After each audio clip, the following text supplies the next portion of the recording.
بسم اللہ الرحمن الرحیم۔ ماہ سفر سے متعلق کچھ ضروری باتیں عرض کرنے کا ارادہ ہے۔ پہلی بات یہ ہے کہ سفر کے معنی کیا ہیں۔ عربی میں سفر کے معنی آتے ہیں خالی ہو جانا۔ اسلامی مہینوں میں دوسرا مہینہ سفر کا مہینہ شمار ہوتا ہے، اور اس مہینے کو سفر کہنے کی وجہ علماء نے 3 وجوہات لکھی ہیں۔ ایک وجہ تو یہ ہے کہ اس مہینے میں مکہ کے عام طور سے رہنے والے باشندے سفر میں نکل جاتے تھے اور پورا شہر خالی ہو جاتا تھا، اس لیے اس مہینے کو سفر کہا جاتا ہے۔ دوسری وجہ یہ ہے کہ اللہ تعالیٰ نے 4 مہینے حرمت والے بنائے ہیں۔ 3 مہینے مسلسل ہیں، ذی القعدہ، ذی الحجہ، محرم، اور 1 مہینہ رجب کا ہے۔ تو محرم کا مہینہ چونکہ محترم مہینہ ہے، اس میں لڑائی جھگڑے وغیرہ نہیں ہوتے، تو محرم کا مہینہ جیسے ہی ختم ہوا تو سارے لوگ اپنے اپنے پرانی عادتوں کے حساب سے، چاہے کوئی لوٹنے کے لیے ہو، لڑنے کے لیے ہو، کسی اور وجہ سے ہو، گھروں سے نکل جایا کرتے تھے، تو شہر خالی ہو جاتا تھا۔ اس نسبت سے بھی اسے سفر کہا جاتا ہے۔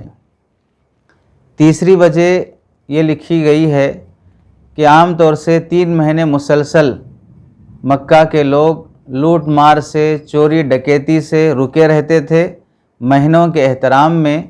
اب اس مہینے میں چونکہ یہ مہینہ محترم نہیں ہے، تو چوری کرنے کے لیے، لوٹنے کے لیے گھروں میں چلے جایا کرتے تھے، جس کی وجہ سے مکان خالی ہو جایا کرتے تھے۔ اس نسبت سے بھی اس مہینے کو سفر کہا جاتا ہے۔ اور بعض لوگ سفر اس واسطے بھی کہتے ہیں کہ یہ مہینہ رحمتوں سے اور برکتوں سے خالی ہو جاتا ہے، اس لیے اس مہینے کو سفر کہتے ہیں۔ لیکن ظاہر سی بات ہے کہ یہ وجہ اسلامی عقیدے کے بالکل خلاف ہے۔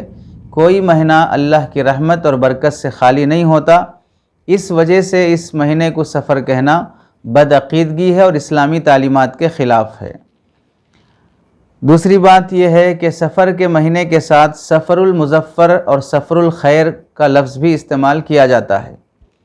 اس کی وجہ یہ ہے کہ بہت سے لوگوں کا یہ گمان ہے اور یہ بدعقیدگی ہے، وہ یہ سمجھتے ہیں کہ سفر کے مہینے میں بہت سے نامناسب اور منحوس کام ہوئے ہیں، جس کی وجہ سے اس مہینے کو منحوس مہینہ سمجھتے ہیں۔ تو ان کی تردید میں یہ بات کہی جاتی ہے کہ یہ مہینہ نحوست والا نہیں ہے بلکہ خیر والا ہے۔ جس طرح عام مہینے اللہ کے بنائے ہوئے ہیں اور وہ خیر والے مہینے ہیں، ویسے ہی یہ مہینہ بھی خیر اور برکت والا مہینہ ہے۔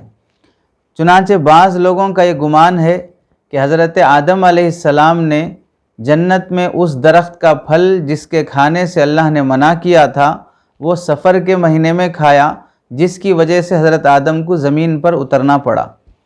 اور بعض لوگ یہ سمجھتے ہیں کہ حضرت ابراہیم علیہ السلام کو نمرود نے آگ میں جب ڈالا تو وہ سفر کا مہینہ تھا۔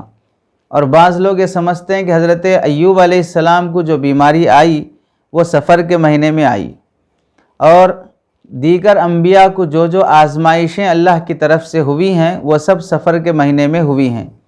ایسا بدعقیدگی کا گمان اور خیال رکھا جاتا ہے۔ اس کی تردید میں یہ بات کہی جاتی ہے کہ اللہ کے انبیاء کے شان میں بھی گستاخی ہے، بے ادبی ہے، اور اللہ کی شان میں بھی بے ادبی ہے، چونکہ کسی مہینے میں، کسی دن میں کوئی بھی ایسا نامناسب واقعہ یا خلاف طبیعت واقعہ پیش آ جانا اس دن اور اس مہینے کے منحوس ہونے کی علامت نہیں ہوگی، چونکہ دن اور مہینے سب اللہ کے بنائے ہوئے ہیں۔ حدیث قدسی میں اللہ رب العزت ارشاد فرماتے ہیں، یسبنی آدم یسب الدہر وانا الدہر بیدی الامر اقلب اللیل والنہار۔ صحیح بخاری کی حدیث ہے، حدیث نمبر 4454۔ اس میں اللہ کے نبی علیہ السلام اللہ تعالیٰ کے حوالے سے فرماتے ہیں کہ انسان اللہ کو برا بھلا کہتا ہے۔ اللہ کو برا بھلا کہنے کا طریقہ یہ ہوتا ہے کہ وہ زمانے کو، ٹائم کو، دن کو، مہینے کو برا بھلا سمجھتا ہے، منحوس سمجھتا ہے، جبکہ مہینے، دن، ٹائم سب اللہ کے بنائے ہوئے ہیں۔ اب کسی کی بنائی ہوئی چیز کو برا کہنا گویا بنانے والے کو برا کہنا ہے۔ تو یہ اللہ کی شان میں بے ادبی ہے کہ اس مہینے کو منحوس سمجھنا، خیر سے خالی سمجھنا۔ اس کی تردید میں یہ کہا جاتا ہے کہ مہینہ خیر سے خالی نہیں ہے بلکہ سفر الخیر، خیر والا مہینہ ہے۔ اور ایسے ہی بعض لوگ یہ سمجھتے ہیں کہ اس مہینے میں کوئی بھی کام ہوگا تو وہ کام سکسیس نہیں ہوگا، وہ کامیاب نہیں ہو سکتا۔ تو اس کی تردید میں بھی کہا جاتا ہے کہ المظفر کے معنی آتے ہیں کامیاب ہونا، کہ جس طرح عام دنوں اور عام مہینوں میں کوئی بھی کام کرنے سے وہ کام اللہ کے فیصلے کے تابع ہوتا ہے اور وہ کامیاب بھی ہو سکتا ہے، اسی طرح اس مہینے میں بھی کوئی بھی کام کیا جائے تو وہ بھی کامیاب ہو سکتا ہے۔ تیسری بات یہ ہے، اس مہینے میں کرنے کے کام سے متعلق بعض حضرات کو یہ بھی خیال رہتا ہے کہ اس مہینے میں کیا کام کرنا چاہیے۔ تو اس مہینے میں دیگر مہینوں کی طرح کوئی خاص حکم، کوئی خاص روزہ، کوئی خاص نماز، کوئی خاص ذکر یا کوئی خاص صدقہ شریعت کی طرف سے واجب یا سنت یا مستحب نہیں ہے۔ عام دنوں میں جس طرح آدمی نیک اعمال کرتا ہے اسی طرح اس مہینے میں بھی وہی نیک اعمال کرنے ہیں۔ البتہ ایک عمل اس مہینے میں کرنے کا اہتمام سے یہ ہے کہ جو لوگ سفر کے مہینے کو منحوس سمجھ کر جن جن اچھے کاموں کو اور جائز کاموں کو چھوڑ رکھا ہے ان کاموں کو اہتمام سے کرنا یہ بہت بہتر کام ہے۔ یعنی مثلا اس مہینے کو منحوس سمجھ کر لوگ کوئی گھر کی اوپننگ نہیں کرتے، دکان اوپننگ نہیں کرتے، یا نکاح نہیں کرتے، یا کوئی بھی ایسا عمل جو عام مہینوں میں کیا جا سکتا ہے لیکن وہ سفر کے مہینے کو منحوس سمجھ کر نہیں کیا جاتا ہو، اس کام کو اہتمام سے کرنا اور اس کی تبلیغ بھی کرنا یہ بہت بڑا نیک کام ہے، کہ اس سے لوگوں کی بدعقیدگی ختم ہوگی اور ان کا صحیح عقیدہ پیدا ہوگا۔ چنانچہ حدیث میں اللہ کے نبی علیہ السلام نے فرمایا کہ جو آدمی کوئی اچھے طریقے کی بنیاد ڈالے تو پھر اس اچھے طریقے کا ثواب بھی اس کو ملے گا، اور بعد میں چل کر جو لوگ اس کے طریقے پر عمل کریں گے اس کو اس کا بھی ثواب ملے گا، اور کسی کے عمل میں کمی نہیں کی جائے گی۔ تو اس مہینے میں جو جائز کام منحوس سمجھ کر ترک کر دیے جاتے ہیں اس کا اہتمام سے کرنا اور اس کی تبلیغ کرنا یہ بہت بڑا عمل ہے۔ اس مہینے میں جو توہمات رکھے جاتے ہیں، جو بدگمانیاں اور بدعقیدگیاں رکھی جاتی ہیں، اس سلسلے میں عرض یہ ہے، توہم کسے کہتے ہیں، بدعقیدگی اور بدگمانی کسے کہتے ہیں؟ بدعقیدگی کہتے ہیں کہ ریئل میں جس چیز کی کوئی حقیقت نہیں ہے اپنے ذہن میں یہ مان لینا کہ وہ چیز ہے جبکہ ریئل میں وہ چیز نہیں ہے۔ جس چیز کی کوئی خاص تاثیر قرآن حدیث سے یا تجربات سے ثابت نہیں ہے لیکن یہ مان لینا کہ اس چیز کی یہ تاثیر ہے۔ جیسے مثال کے طور پر سفر کے مہینے کی کوئی تاثیر کسی کام کے اچھے یا برے ہونے میں نہیں ہے، لیکن یہ مان لینا کہ اس مہینے میں کام برا ہو جاتا ہے، اسے کہتے ہیں توہم۔ جیسے مثال کے طور پر صبح دکان کھولنے کے بعد کوئی گاہک قرضے سے اور ادھار لینے کے لیے آ گیا تو اپنی دکان کو اور اپنے اس دن کی تجارت کو منحوس سمجھ جانا، جبکہ صبح کسی کا ادھار لینا کوئی نحوست کی بات نہیں ہے، لیکن یہ سمجھنا کہ اب یہ ادھار مانگنے آ گیا تو دن بھر کا کاروبار چوپٹ ہو جائے گا، یہ توہم ہے جس کی حقیقت کوئی نہیں ہے، لیکن یہ سمجھ لینا کہ اس کی حقیقت ہے، اسے شریعت میں توہم کہتے ہیں۔ توہم کا شریعت میں حکم یہ ہے، آدمی محض اپنے وہم و گمان کی وجہ سے کیے جانے والے کام کو چھوڑ دینا ناجائز اور حرام ہے۔ جیسے مثال کے طور پر اگر ہم کہیں سفر پر نکل رہے ہوں اور ہمیں راستے میں کوئی کالی بلی یا کسی بھی طرح کی بلی ہمارا راستہ کاٹ دے تو ہم یہ سوچ کر اپنا سفر روک دینا کہ اب میرا سفر کامیاب نہیں ہوگا کیونکہ بلی نے راستہ کاٹ دیا ہے، یہ سوچ کر اپنا کام روک دینا یہ بدعقیدگی ہے، ناجائز اور حرام ہے، کیونکہ یہ عقل میں بھی نہیں آنے والی بات ہے جس طرح ہم کہیں جا رہے ہوں تو اس طرح جنگل کے، شہر کے جانور بھی اپنی اپنی منزل کی طرف جاتے ہیں۔ تو بلی کو کیا معلوم کہ آپ کدھر جا رہے ہیں؟ اس کو کیا پتا کہ آپ کے سامنے سے نہیں جانا ہے؟ اس کو کیا معلوم کہ آپ کا ایسا عقیدہ بگڑا ہوا ہے؟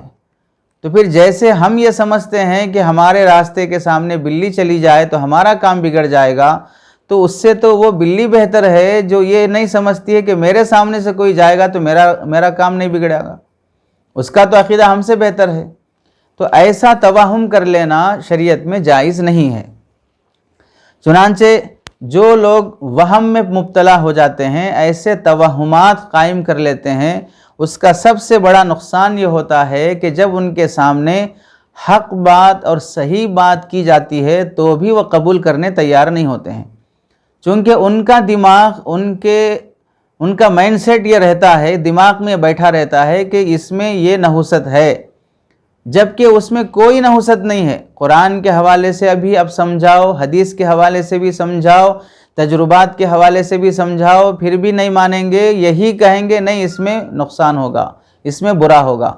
تو یہ سب سے بڑا نقصان ہے توہم کا کہ آدمی حق بات کو قبول کرنے تیار نہیں ہوتا۔ اور حق بات کہاں سے کہی جا رہی ہے؟ قرآن کے حوالے سے، حدیث کے حوالے سے، صحابہ کے واقعات اور آثار صحابہ کے حوالے سے کہی جا رہی ہے تو بھی قبول کرنے تیار نہیں ہوتا۔ اس کا گمان جو بات گھڑ دیا ہے اسی پر وہ قائم رہے گا۔ تو اب اس میں یہ چاہتا کیا ہے یہ شخص؟ ایسا توہم کر لینے والے لوگوں کو وہ چاہتے کیا ہیں؟ وہ توہم سے سیدھے ان کے نزدیک آخرت کا کوئی فائدہ ان کے سامنے نہیں ہوتا۔ میرے کو اس مہینے میں یہ کام کرے تو فائدہ نہیں ہوگا، اس واسطے میں یہ کام نہیں کروں گا۔ تو ان کے نزدیک مادی فائدے ہوتے ہیں، دنیاوی فائدے ہوتے ہیں، ان فائدوں کے پیش نظر وہ لوگ قرآن حدیث کی بات کو بھی ماننے تیار نہیں ہوتے۔ چنانچہ بخاری شریف کی حدیث ہے، اللہ کے نبی علیہ السلام